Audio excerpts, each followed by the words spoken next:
No, that was more towards the leaning of the frequencies. Mm-hmm. You know, you can replicate, you know, any frequency, Mm-hmm. but what it is there's specific points in time.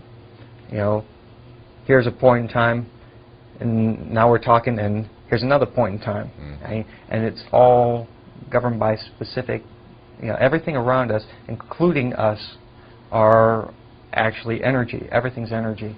Mm-hmm. And so, you know, mass is just a jumble of electrons pulling together. Just slowed down. It's energy. Yeah, it's all Yeah. it's energy slowed down. Right, right. So. So you're saying there was a way to actually mathematically represent the vast amount of energy, for instance, as you're sitting here talking to me right now. Mm-hmm. There must, the way to represent this energy, which, you know, we call you, Larry, Uh-huh.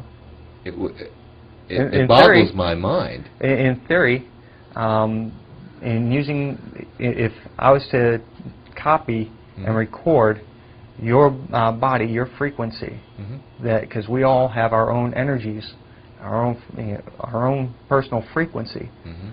If I was to, you know, take that, copy it, and record it, I could actually make a duplicate of you, an exact duplicate that would know everything that you know. Okay. Well, I know quite a bit about computers. Uh-huh. So could I fit on a 40 meg hard drive? Oh God, no! You. There again. How big would my imprint be? It would be huge. Basically, at that time, like I said earlier, we were using reel-to-reel Tapes, right? So. And how big were the capacities of the tapes then? Do you recall? No, I don't recall, but I do remember that for one person, you had several hundred tapes, several hundred reels of tape. But that would just take a long time, Larry. Yeah, and it did. I mean, I could just see you hours. Just hours and hours, actually a couple days. Now, this is a different dimension to the story then. So, one of these Montauk boys, you would actually go in and for days profile them in a sense, right? No, actually we didn't. We just sent them. You just sent those guys? Yeah, we just sent them. Well, okay. Well, the ones that you wanted to keep, let's say. That, because that came later. As far as the profiling, because we were still trying to figure out, okay, hey, we've opened up the hole in time. Okay, great. What do we do with it now? Well, we want to see where it's at. Okay, great. So you send somebody through. Why not a dog, though, initially? Why a human being? Because a dog can't come back and tell you what they saw. But apparently most of the boys never came back. Well, that's true. What it is you got to be careful. You have to be very focused when you're going through time. And if you're not careful, you can actually get sidetracked and you can get lost. You're saying that the person doing the time traveling must be very focused. Yes. So it's almost like a tunnel with side tunnels, right? True. And if you take your focus off the main tunnel and go down the side tunnel, yep, you can end is up. that what happens? You could end up in limbo, or you can end up in some other point in time that you weren't originally intending to go to. And then you and I simply just don't know what happened to those people. Yeah, because that's not where the hardware is focused on. So yeah, there's no way to retrieve them. So you think there's quite a few people out there in limbo right now? That's very possible. Because of this experiment? They could be in limbo. They could be, for all I know, in the side of a mountain.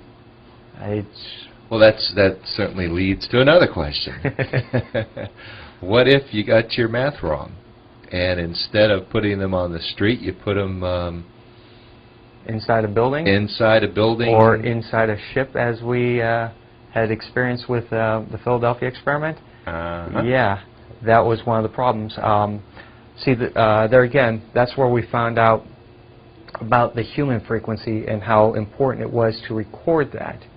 And that's also where the psychics in the psychic chair came in, was to control the human factor. what was this? It was aboard the Eldridge when it went through into its portion of time travel. It had you're taking the physical matter, and the physical matter doesn't change.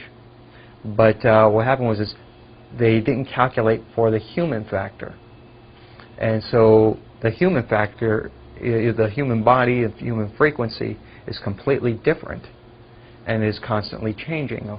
So to speak, it has a general frequency which stays the same, but there are always things in our bodies that are changing constantly, and so you have to compensate for that. And what happened on the Eldridge was you had people moving around on the ship, and so they were moving on a portion of the ship where the ship was shifting through time, and so they actually shifted into one another, and that's why you had people fused into the bulkheads. Mm-hmm. Okay, I thought you were going to go that you actually placed the people there using your technology, but sort of made a mistake and put them inside the bulkhead. No. But you didn't do that? No, I didn't do that. That was... So the only two people that were in